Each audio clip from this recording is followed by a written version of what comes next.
ದೆಹಲಿಯ ಇಂದ್ರಪ್ರಸ್ಥದಲ್ಲಿ ಸನಾತನ ಸಂಸ್ಥೆಯಿಂದ ಇಂದಿನಿಂದ 2 ದಿನಗಳ ಕಾಲ ಸನಾತನ ರಾಷ್ಟ್ರ ಶಂಖನಾದ ಮಹೋತ್ಸವ ನಡೆಯಲಿದ್ದು, ಈ ಸಮಾವೇಶದಲ್ಲಿ ದೇಶ ಮತ್ತು ಅಂತಾರಾಷ್ಟ್ರೀಯ ಮಟ್ಟದ ಹಿಂದೂ ನಾಯಕರು, ಸಂತರು ಹಾಗೂ ಮಾಧ್ಯಮದವರು ಭಾಗವಹಿಸಲಿದ್ದಾರೆ ಎಂದು ಶ್ರೀರಾಮ ಸೇನೆ ರಾಷ್ಟ್ರೀಯ ಅಧ್ಯಕ್ಷರಾದ ಪ್ರಮೋದ್ ಮುತಾಲಿಕ್ ಹೇಳಿದರು.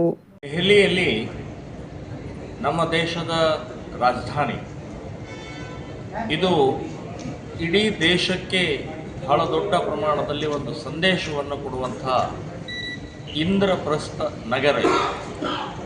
ಇಲ್ಲಿ ಸನಾತನ ಸಂಸ್ಥೆಯಿಂದ ಶಂಖನಾದ ಮಹೋತ್ಸವ ಅನ್ನುವಂಥ ಬಹಳ ದೊಡ್ಡ ಕಾರ್ಯಕ್ರಮದ ಯೋಜನೆ ಆಗಿದೆ.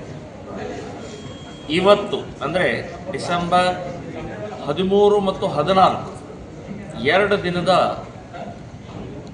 ದೇಶದ ಹಿಂದೂ ನಾಯಕರಷ್ಟೇ ಅಲ್ಲ, ಅಂತಾರಾಷ್ಟ್ರೀಯ ಮಟ್ಟದಲ್ಲಿ ಹಿಂದೂ ನಾಯಕರು, ಹಿಂದೂ ಸಂತರು, ಹಿಂದೂ ತತ್ವಜ್ಞಾನಿಗಳು, ಇಂಥ ಅನೇಕ ಪತ್ರಕರ್ತರು, ಮಾಧ್ಯಮದವರು, ಈಗ ಹಿಂದೂ ರಾಷ್ಟ್ರದ ನಿರ್ಮಾಣಕ್ಕೆ ಪೂರಕವಾದಂಥ ವ್ಯಕ್ತಿಗಳ ದೊಡ್ಡ ಸಮಾವೇಶ ಇಲ್ಲಿ ಯೋಜನೆಯನ್ನು ಮಾಡಿದ್ದಾರೆ. ಮಾಧ್ಯಮ ಹೇಳಿಕೆ ನೀಡಿರುವ ಅವರು, ಹಿಂದೂ ರಾಷ್ಟ್ರ ನಿರ್ಮಾಣಕ್ಕೆ ಪೂರಕವಾಗಿ ಹಿಂದೂ ಸಂಘಟನೆ, ವಿಚಾರಧಾರೆ ಮತ್ತು ಶೌರ್ಯದ ಸಂದೇಶವನ್ನು ದೇಶಕ್ಕೆ ನೀಡುವುದು ಈ ಕಾರ್ಯಕ್ರಮದ ಮುಖ್ಯ ಉದ್ದೇಶವಾಗಿದೆ ಎಂದರು. ಇವತ್ತು 10 ಗಂಟೆಗೆ ಉದ್ಘಾಟನೆ ಆಗುತ್ತೆ.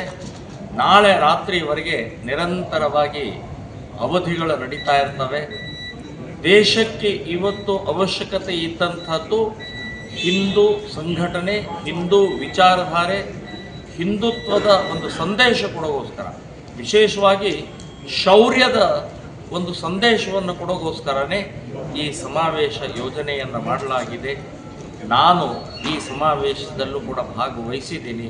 ನನಗೆ ಇವತ್ತು ಈ 2 ದಿನದ ಅವಧಿಯಲ್ಲಿ ಭಾಗವಹಿಸೋಕ್ಕೆ ಬಹಳ ಆನಂದ ಆಗುತ್ತೆ ಅಂತನ್ನುವಂಥದ್ದು ಈ ಸಂದರ್ಭದಲ್ಲಿ ಹೇಳ್ತಾ ಇದ್ದೀನಿ.